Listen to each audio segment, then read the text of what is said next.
潘越，你怎么来了？小心点，我扶你。你胆子也太大了，若是被贾夫人撞见，定会为难你。我一再跟杨姑娘保证，你的伤无大碍，但她一定要见到你才放心。况且此时此刻，我想什么灵丹妙药都比不上杨姑娘。来都来了，难不成你还想赶我走？你现在感觉怎么样？伤口是不是很痛？方才是很痛，但一下就不痛了。多谢郡主，药到病除。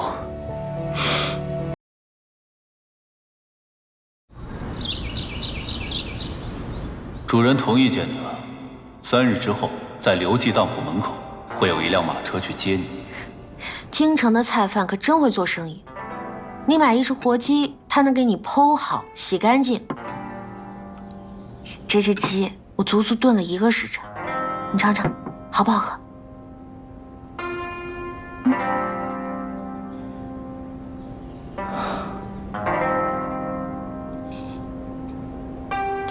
好喝吗？好喝。那就行。他们说，想要拴住一个男人的心，就要先拴住他的肚肠，所以我肯定能拴住。你笑了，这么多天我第一次看见你笑，真好。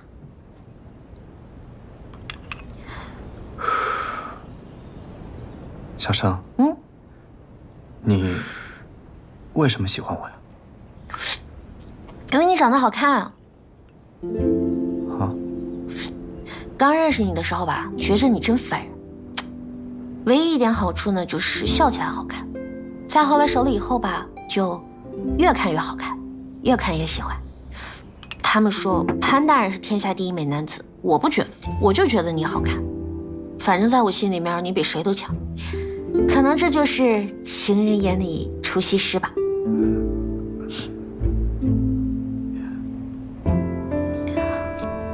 干嘛？害羞了？害羞了？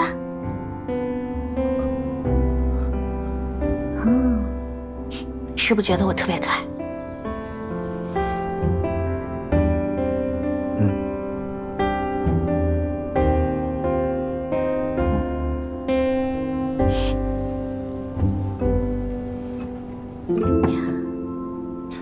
小生，你来到京城以后，除了每天洗衣做饭，就没有想去的地方吗？没有，我就想跟你在一起。今日无事，我陪你出去逛逛吧。你跟我，一整天？真的？那你等等我去换个衣服。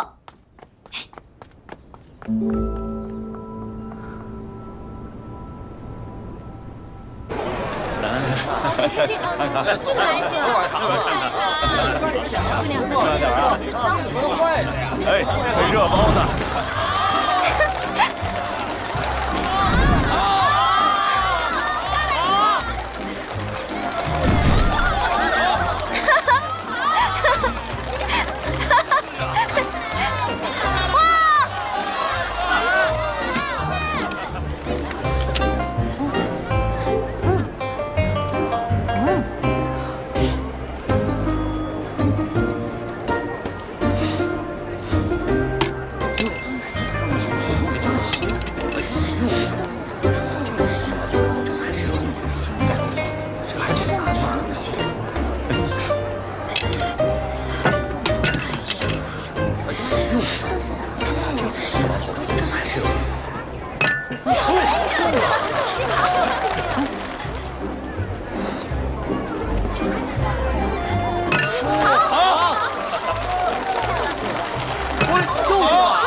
看看上好的和田玉啊，玉的同行了，过来看看啊。还真是好玉。那当然。哎，您看看，喜欢哪个，我送你吧。他们说，一个男子要是送女子东西的话，就是喜欢她。你喜欢我啊？哪这么多歪理？要不要？要。您看看，这个多少钱？姑娘，您可真有眼光，这可是真正的帝王种，50两。多少钱？50两。太贵了，30两卖不卖？啊，姑娘，那您放下。姑娘，这一分价钱一分货，50两，我可一点都没问您多要。太贵了，我不要。哎，哎，姑娘，哎，你不是喜欢吗？怎么突然不要了？我是喜欢啊，但又不是冤大头，50两那么贵，为什么要买？我是生意人，生意人最懂生意人。他现在是刚出摊儿，心气儿还高着呢。你等他站一天，快收摊的时候，30两肯定就卖了。反正一会儿我们回家还要路过这儿，到时候再买呗。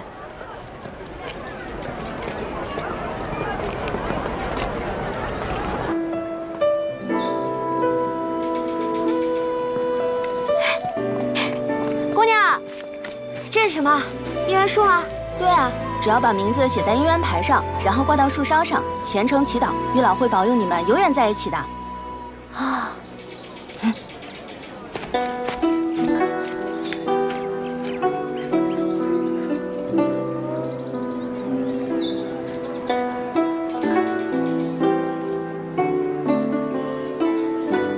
我们许一个吧。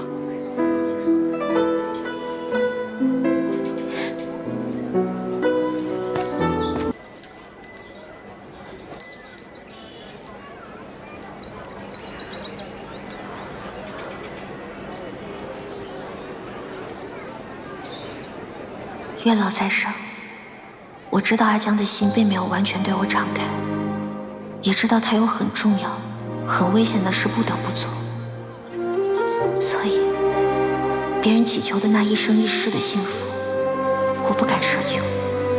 我只有一个小小的心愿，希望他未来要走的路，无论风雨坎坷，我都可以陪在他身边。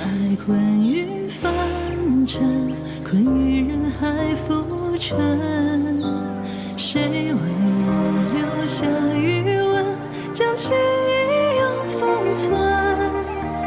以爱的名义质问云树的残忍，与命争夺，爱的对错被迫淹没，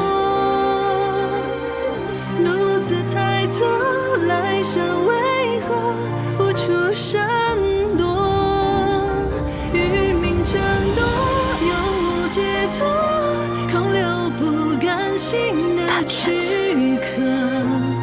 还属陪我一整天。我们挑了失落院，那伙人定不会善罢甘休。我已着人安排好，先送你离开京城。潘大人，你们此行可有什么收获？我们见到了失落院的院主左京飞，他是个40出头的男子，右眼淡黄，一瞳。你可认识此人？是他，就是他。9年前在河阳追杀云长的人，正是他。你们抓到他了吗？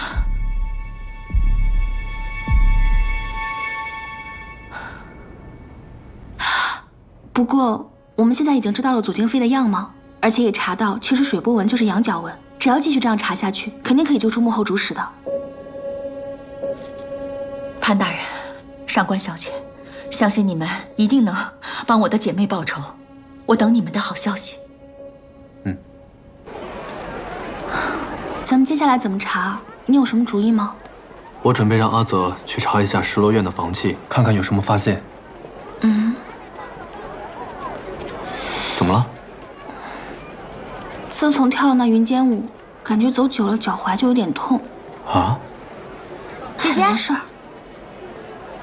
小生，潘大人，你来京城了，找到阿江没？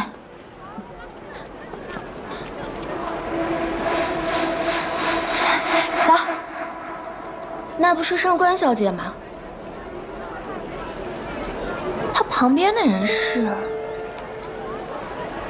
潘越。没想到你跟阿江都来京城了。他不告而别，有没有留下什么线索？什么都没有，就那么走了。他来京肯定是替父报仇，他刻意疏远，那肯定是不想牵连你。姐姐，我真的担心他有危险。你放心，我们肯定会找到他的。啊，你呢？接下来有什么打算？我就待在这儿吧。我担心他回来找不到熟悉的人。反正他总会回来的，对吧？宁可做过后悔，也别错过后悔。你说的吗？今天在这儿吃饭吧。好啊，那我出去买点酒菜。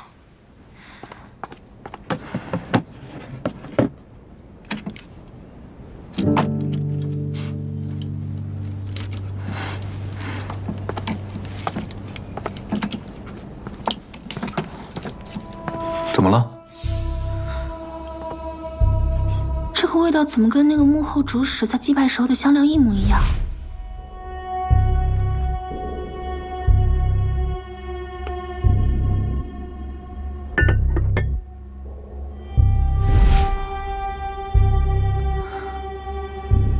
小生，这种香料很少见，你从何得来？这是江族的胡杨香。我发现京城的达官贵人们不喜欢买玉镯子，反而喜欢用香料，所以就找了一个江族女子进了这些货。怎么了？那个，今天饭先不吃了，你先带我去见见那个人。哦。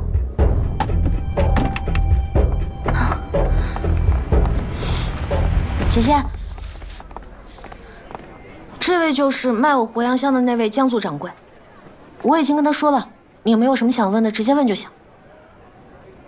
我们想请问一下，找你买胡杨香的有没有一个40多岁，然后右眼淡黄的男子？没有印象了。那京城除你之外，可有其他香料铺子卖胡杨香？不会，胡杨香是我们江族人特有的香料。据我所知，整个京城只有我一家在售卖。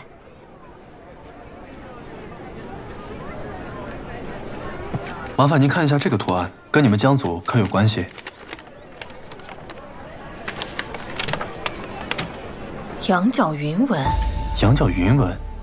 是，这羊角云纹是江族刀汉部的图腾。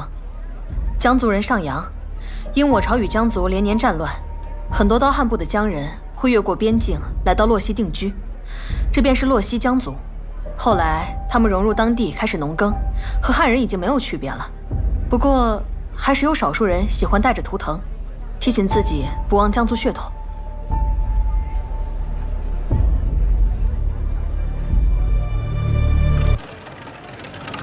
如此一来，这一切便串联起来了。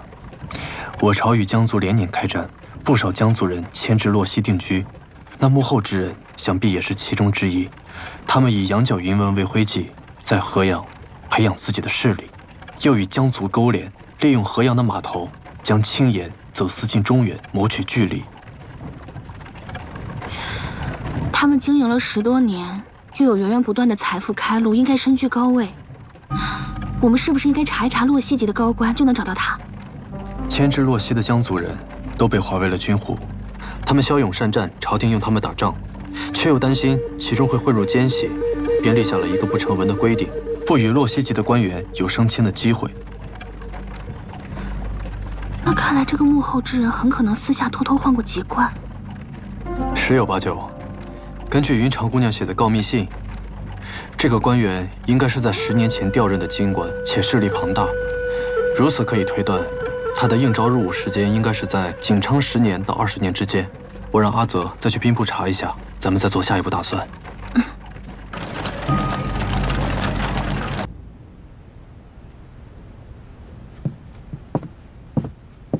主人，人到了。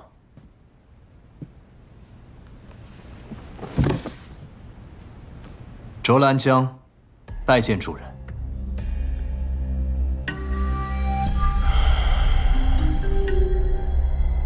抬起头来。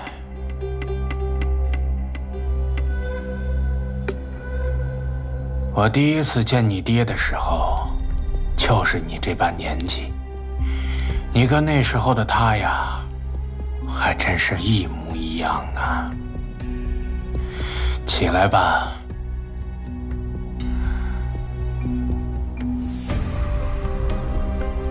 那时候，我们都只是寂寂无闻之辈，却怀着同样的雄心大志。我们结为异姓兄弟，说好了一起打拼，共享荣华富贵。这些年，他在江湖，我在庙堂，我们水火相济，延眉相承。我的权力遮蔽银雨楼，成为河阳第一大势力，他的银钱支持我爬到今天的高位。如今眼看就要大功告成，你爹却……造化弄人呐！所以我来了。我不想我爹就这么抱憾而终。你可知富贵险中求？你爹为了保你清白，一直不愿意掺和这些事，为此甚至装死了3年。你为何还要违背他的遗愿？我对荣华富贵不感兴趣。潘越逼死了我爹，杀父之仇不共戴天。你要对付潘越，我愿意做你手中那把刀。是吗？可我怎么听说你与潘越曾在河阳比肩而战，交往甚密呢？我做这些都是为了一位女子。潘越不但利用我与那位女子的关系，还将她夺走。这其中发生了什么，想必你们都已经探究清楚了。若不信我，一刀杀我便是，何必拿这些虚词来试探我呢？怎么能这么跟主人说话呢？初生牛犊，少年意气，不错，颇有你父亲当年之风啊。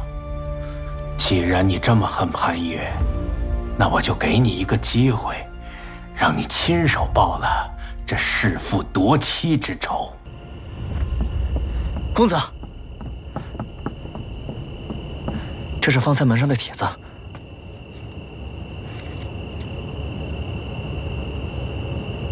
怎么了？贾夫人设宴，邀我前去。贾夫人？哦，郡主的姐姐，太尉贾全的夫人。奇怪，若是商议婚礼的事，应该邀请我父亲一同前往，可为何单单请我一个人，还特意写明是家宴？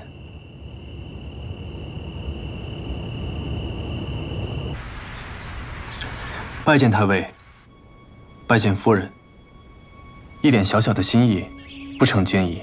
阿泽。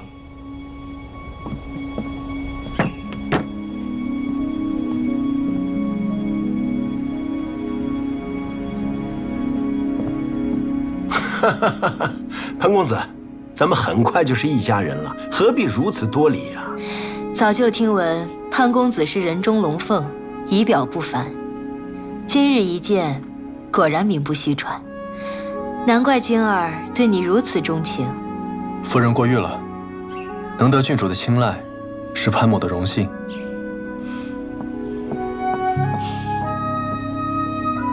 大人、夫人，宴席摆好了。潘公子，请移步。夫人请。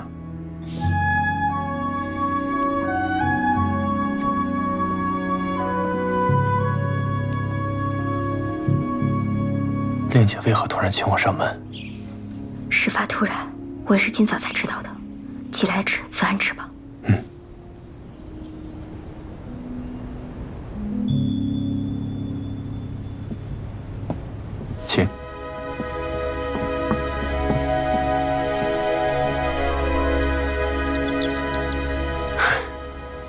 今天啊，没有外人，这就是一顿普通的家宴。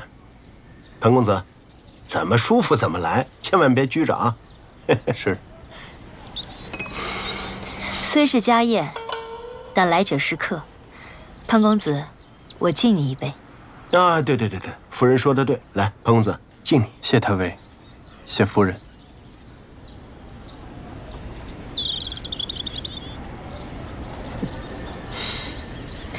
我父母过世的时候，静儿还小，是我一手将她带大，长姐如母。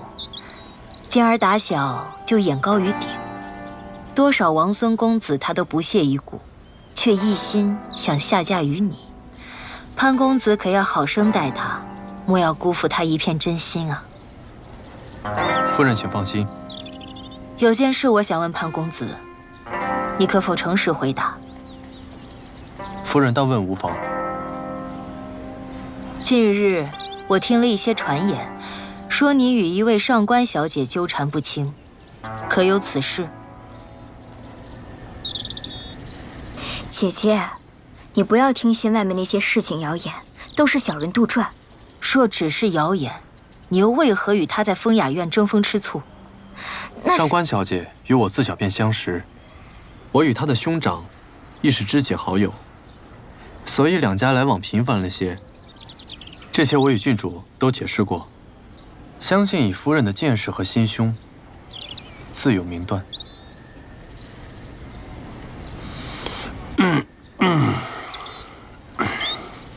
是妹妹也好，朋友也罢，潘公子既然决意要娶晶儿，往后你的心里、眼里，只能有晶儿一人。君子防未然，不处嫌疑间，这个道理你不会不懂。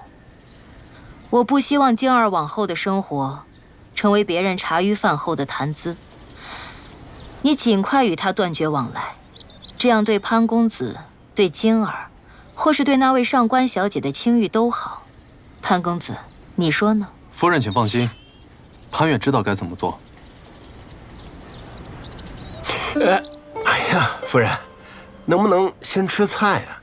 你看这桂花鲜蒸的鲈鱼啊，这放凉了可就腥了啊！来，你看，来，这是你最爱吃的鲈鱼脸，尝尝。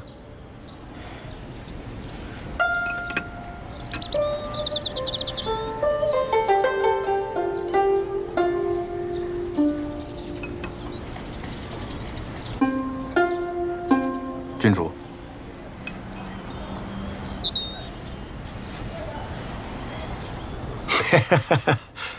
潘公子啊，我以前呢见过潘公子的画，当时我就觉得这个人啊胸有丘壑，没想到啊这有一天居然还成了晶儿的夫婿了，这真是有缘千里来相会呀！啊，太尉过誉了，太尉和夫人才是佳偶天成。啊，那是。当时我认识夫人的时候啊，我还是一个不起眼的行伍之人。谁能想到啊，我还能娶她为妻？好了，说这些做什么？也不怕潘公子笑话。来，吃菜。来，吃菜。来，潘公子。潘公子，请。郡主啊，马上就要出阁了，就让她们姐妹俩呀多说几句梯级的话。我带你在这园子里逛逛，咱们呀也松反松反。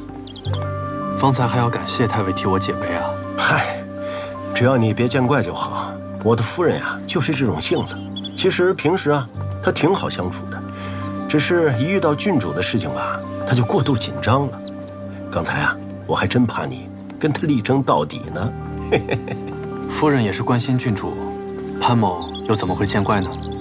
那就好。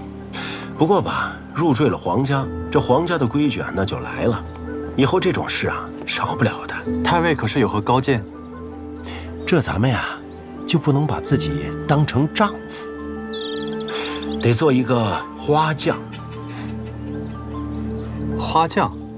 不错，要像呵护这些娇花一样，悉心照料你的娘子，摸准他们的脾气，喜好，遇事啊，别问对错，只管顺着他的心意就行。如此这般，方可称为一个合格的驸马呀。太尉真知灼见，真是令人茅塞顿开。哎，还有啊，你千万得记住了，有多少双眼睛盯着咱们呢？啊，这些人啊，明里暗里是瞧不起咱们的。就算你再有能力，他们也还是会说，我们呀是借了娘子的光。没想到这些年太尉功勋卓著，竟还是会有这样的感慨啊！哎，我虽高居太尉，但军中之事，我只能做些文书工作。哎呀，既然入赘黄门，得到了本不属于我们的荣华，世人背后如何指摘议论，我们也只能厚着脸皮受着。但即便受了诸多委屈，太尉对夫人还是那么温柔体贴啊！夫人肯下嫁于我，我对她感激关爱还来不及呢。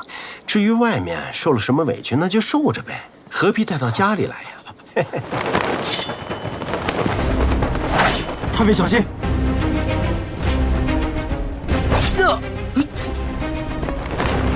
潘公子，快来人！潘公子，潘公子，大人，快传太医！是。潘公子，小姐怎么了？没事，也不知怎么回事，今天总是心神不宁。哎，灵儿，门上还没有我的口信吗？刚刚才去问过，没有。已经戌时，潘越去太尉府赴宴，怎么也该回来了。小姐，不好了！太尉府刚刚传来消息，潘公子遇刺了。什么？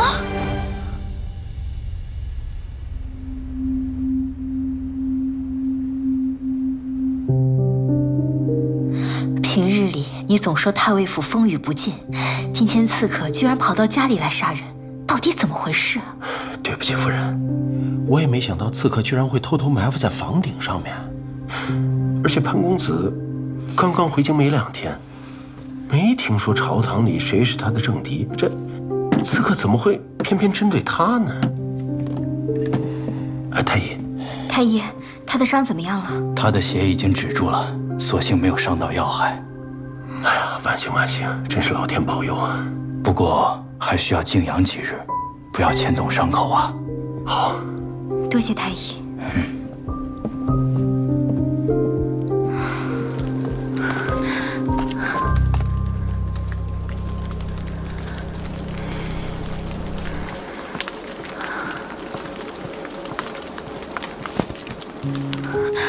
阿泽，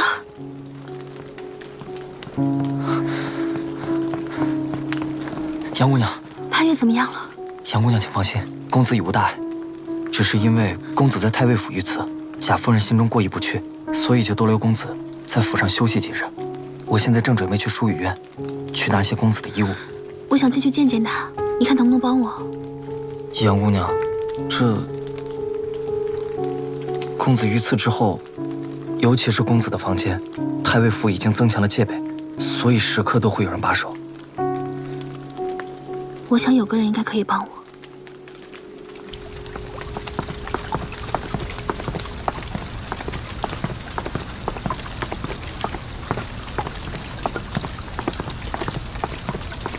郡主，我要进去看看潘公子。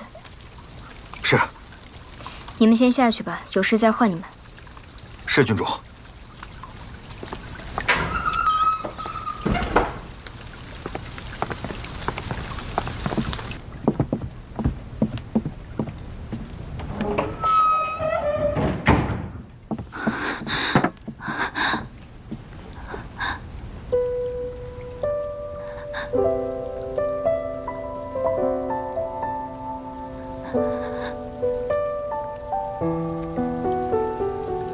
潘越，你怎么来了？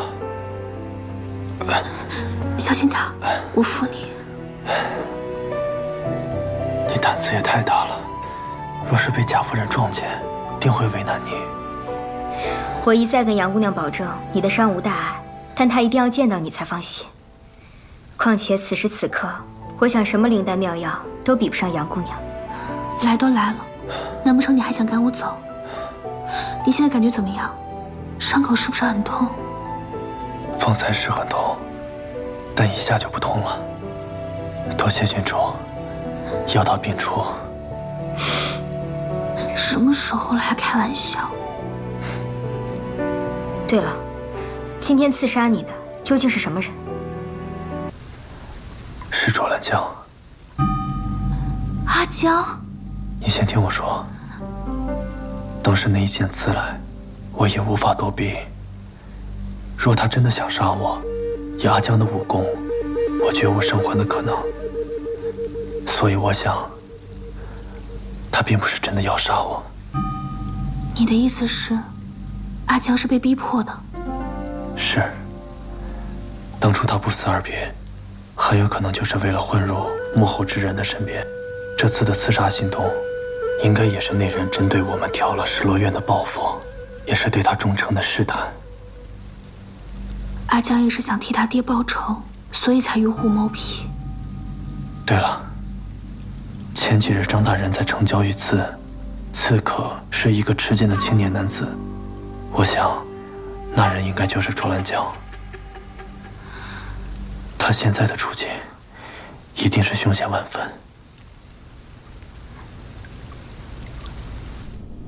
属下办事不力，未能取得潘越性命，望主人恕罪。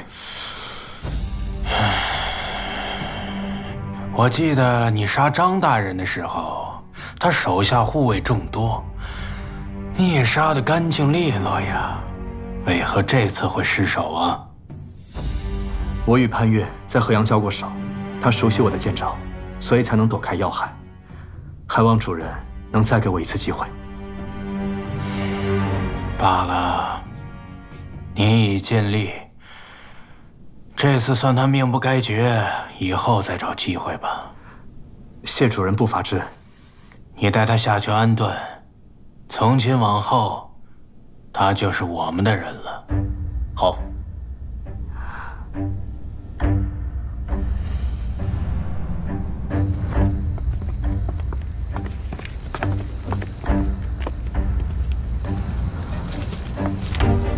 陈掌员原来一直藏在这里。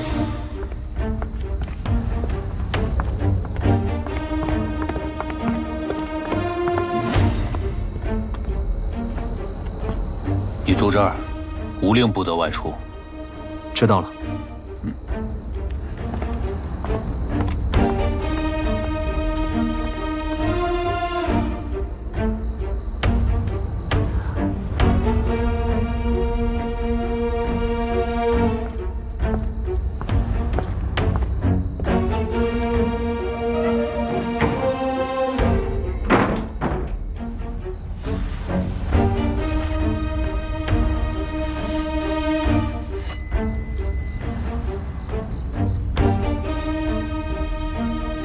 他还没有完全信任我，得等待时机，一击致命。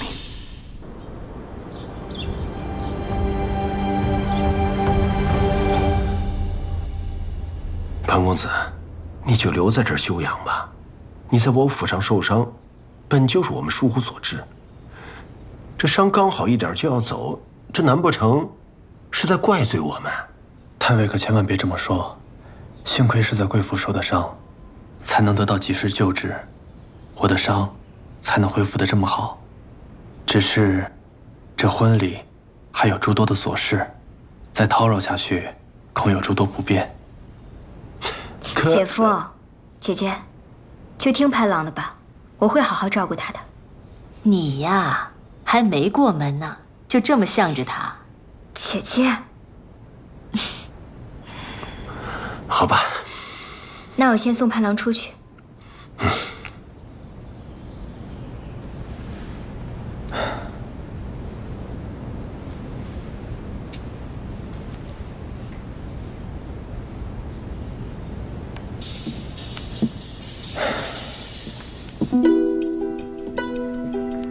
我已派人去吏部调查百官户籍，若有消息，第一时间通知你。